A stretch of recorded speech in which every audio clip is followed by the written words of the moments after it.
All right, we're still working on our journey with all the different types of sentences that we're going to study with the story dogs.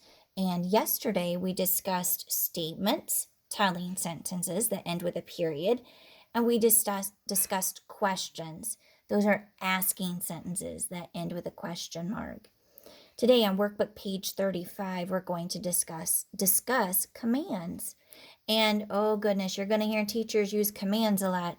Moms and dads, grandma and grandpas, they also use commands. A command is a sentence that gives an order. That means telling you to go do something. Like, here's a command, go do your homework. That's a command. Now, usually a command begins with a capital letter and ends with a period. This isn't going to be a yelling sentence. This is just a normal voice telling you it's time to begin your work. So whenever you have a command, like this example, bring your dog to school. Notice the B is capital and there's a period at the end. And this sentence is just telling you to bring your dog to school. That's just giving you a direction. So let's practice these commands below. Give the dog a treat. Notice we're telling you what you need to do. You need to give the dog a treat. Well, in order to do that, your G is going to be capital, first word of the sentence. And remember, with commands, we're just telling, so we'll put a period there at the end of that sentence. Let's now look at number 2. Take your dog to the park. Oh, that's just telling me what I need to do. Again, that's like a mom or a dad giving you directions. So I'm going to make that T capital and then a period at the end. That's just giving the direction to take your dog to the park. Number 3, teach your dog a trick. All right, so that's your job then apparently, is to teach your dog a trick. So let's put a capital at the beginning. And remember, with commands, we're just telling. So we're going to put a period there. And I think the rest of this page that you can do, it's all just make a capital, read the sentence, see how it's just giving you a direction of something to do, and you put a period at the end. Now for the other 2 extra sheets that I'm sending for you to practice, it's going to show the last kind of sentence, which is an exclamation. And with an exclamation, that's when there's going to be some yelling involved or some really loud talking. Maybe they're super excited, maybe super angry, or even scared.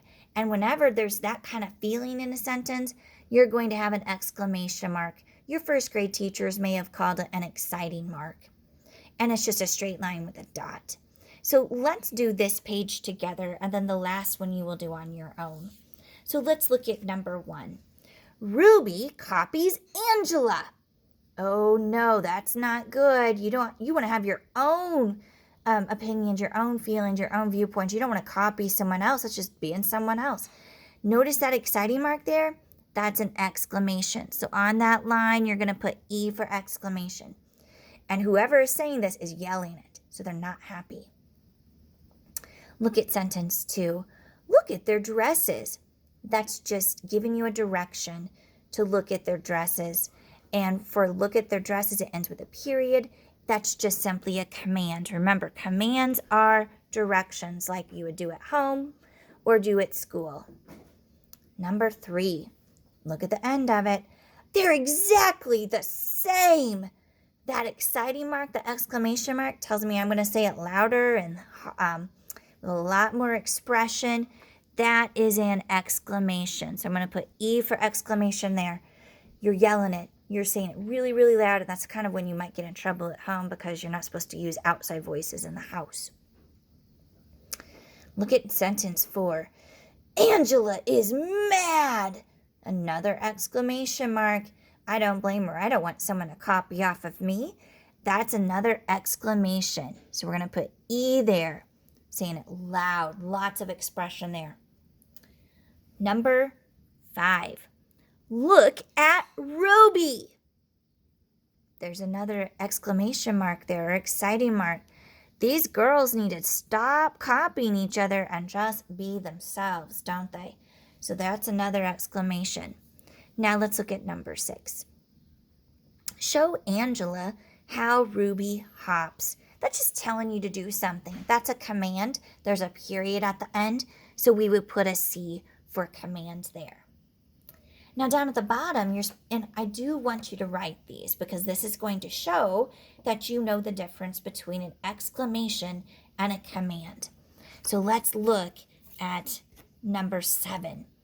Be yourself. Now that is telling us with lots of expression we need to be ourselves.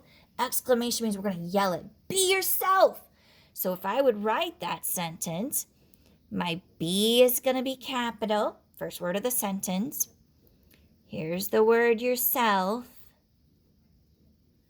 And because it's an exclamation, I have to put an exclamation mark there because that's telling us we need to be ourselves. Stop copying what your friends are doing. Be yourself. Now let's look at sentence number 6. Command. Oh, well, look, they just said what I said. Don't copy other people. That's telling you what to do. That's giving you a direction. So we don't have to yell it, but we do need to have a capital at the beginning. So don't copy other people. And that's just a command. So then I just need to put a period at the end.